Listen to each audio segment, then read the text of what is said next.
Hello, hello. Welcome to Brunch with Malcom. And today, brunch is way more like a lunch or dinner. Making some salmon and some broccoli and garlic, which I'm aided by my cast iron wok here. And I'm excited about it. So, without further ado, if you haven't watched the first two episodes, I've kind of made it a thing where we take the next 10 minutes to chat. I usually grab something to drink. This is something I picked up at the store that you can probably make so much cheaper on your own out of a blender. But it was shiny and on sale, which the sale prices are dumb because it's usually only like 15 cents off, but it's big and yellow and you're hungry and you're like, yes. And then you don't drink it until later. And now here we are. So I guess this is technically my brunch, and this is my lunch. So, brunch with Malcolm. Chat about lighthearted things. Chat about heavy things, lightheartedly.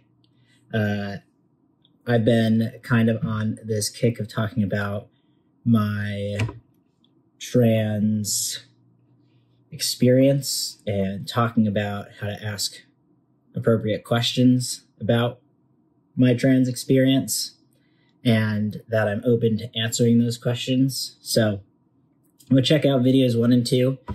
If you can, that'd be sweet. Let me know your feedback and maybe some things on what you would like to hear me chat about in the future. A question that came up recently out of the friends that have seen this so far is, am I going to be doing these all the time, like every day? And I'm thinking, well, I can certainly talk for 10 minutes every day. So maybe these will be every day. We'll see. As of now, though, sit back and relax. We still got another 8 minutes of hearing my lovely voice, and I have a salmon to cook. So, without further ado, I would like to continue chatting about this term passing, which I described in my last video, but passing essentially means going out in public and people perceiving you as the gender you identify with. So, I am Malcolm. I perceive myself and identify as male, and I go out in public and people perceive me and identify me as a man. And it hasn't always been that way. Before I transitioned, I said I identified as Melissa, and I would say even as a young kid, I dressed pretty masculine.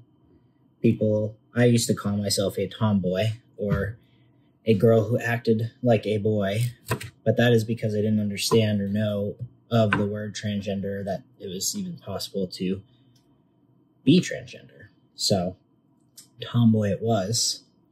And I mean, people really didn't understand that. So imagine looking like this and then walking into a girl's bathroom. People would freak out all the time. And there was a brief stint where I went through puberty, female puberty as Melissa, ages 13 through 17, and was perceived as female because of the way I dressed, but I very much tried to dress the part.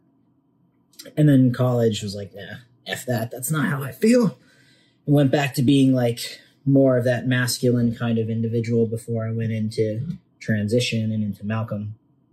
But in that experience of not passing as female, I was discriminated against all of the time. And it was really freaking terrible. And I think why I wanted to chat about it is because because I transitioned and it doesn't those things don't happen to me anymore, which I'll discuss further. But just because they don't happen to me anymore doesn't mean they don't happen. And I want to make it very clear that like there are plenty of people who identify as female and are women, like cis women, meaning they are biologically female, that people don't think are women because they are queer or lesbian or whatever, and discriminate against them. But then you also have trans women who go into female spaces and are discriminated against. You also have people of color who are discriminated against all sorts of different kinds of ways.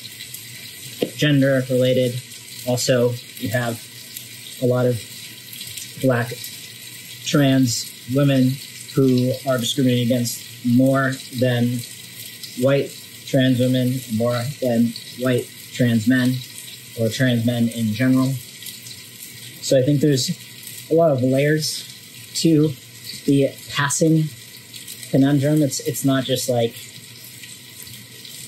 I think a lot of people have been like, cool, like, yeah, you pass. I can understand that being a cool thing, but why does it matter? It's like, it matters because there's all of these social constructs behind it.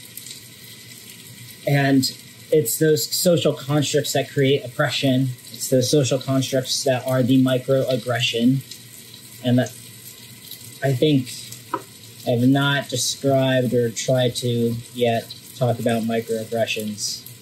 I think that is something I'll get into a little bit later. Anywho, it's incredibly frustrating.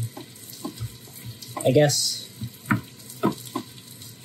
it's incredibly frustrating to be a individual just trying to live their life,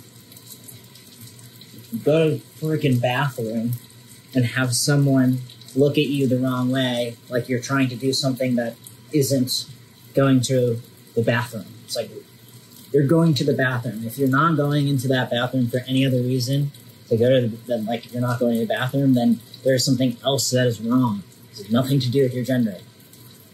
And it just, as queer individuals, we are discriminated against in that kind of pedophile-ish way so much. And it's really disheartening, and it's really disgusting. It's really frustrating. It has nothing to do with gross fetish. It has nothing to do with not having consent. It's I want to go pee, and I perceive myself as female, so I'm going to go into the women's bathroom, and then all of a sudden I'm discriminated against, or like I go into the men's bathroom. And actually, nothing's happened to me in the men's bathroom, but I mean, hi. If I walk into the men's bathroom, do you think anything's going to happen to me?